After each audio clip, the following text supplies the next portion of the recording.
Corporate meetings had consumed Victoria Sterling's entire morning, and she desperately needed 15 minutes of fresh air before the afternoon board presentations began. At 28, she had built Sterling Enterprises into a billion-dollar consulting firm. But success came with the cost of rarely seeing sunlight during business hours.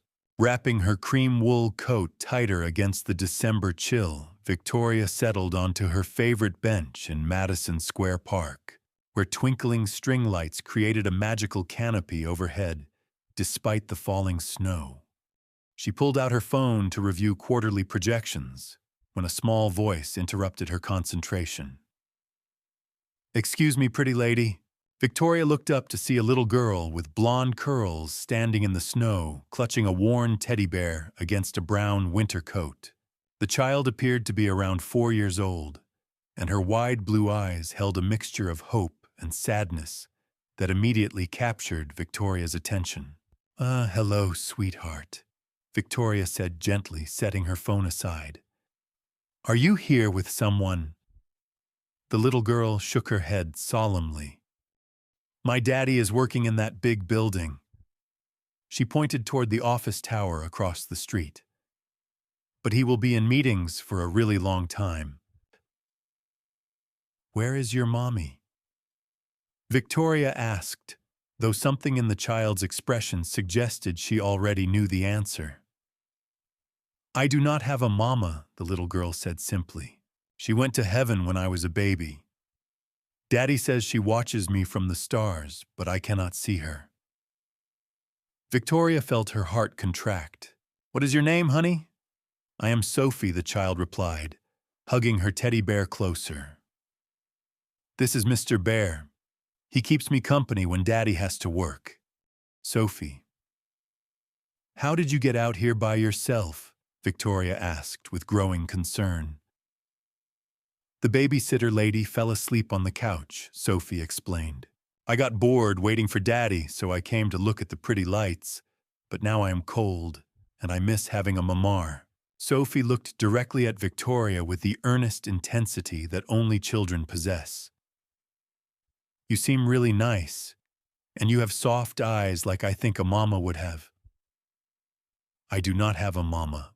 Can I spend a day with you?"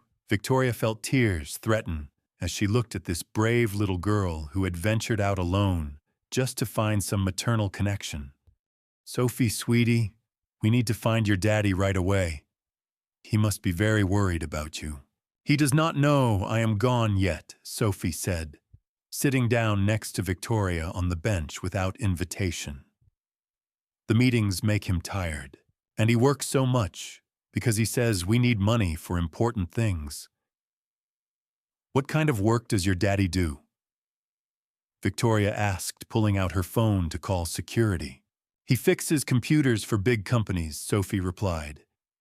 "He is really smart, but he gets sad sometimes when he thinks I am not looking." Victoria felt a recognition forming as she looked at Sophie more closely. "Sophie, what is your daddy's name?" "Marcus Chen," Sophie said proudly. "He is the best daddy, but I think he gets lonely too." Victoria's breath caught. Marcus Chen was the IT consultant she had been working with for the past 3 months on her company's system upgrade. He was a brilliant professional and had mentioned being a single father, but she had never met his daughter.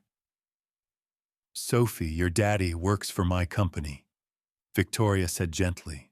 "I know him, and I know he loves you very much. You know my daddy." Sophie's face lit up with excitement.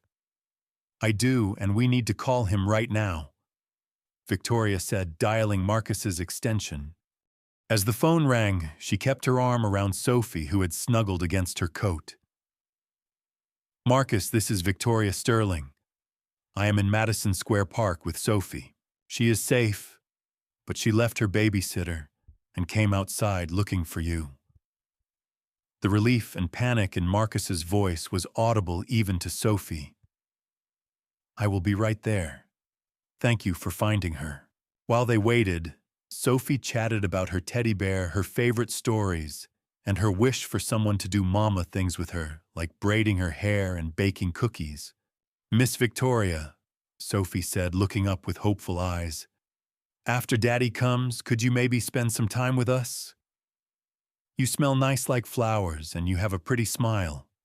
Victoria looked down at this motherless child, who had somehow found her way into her heart in just 15 minutes.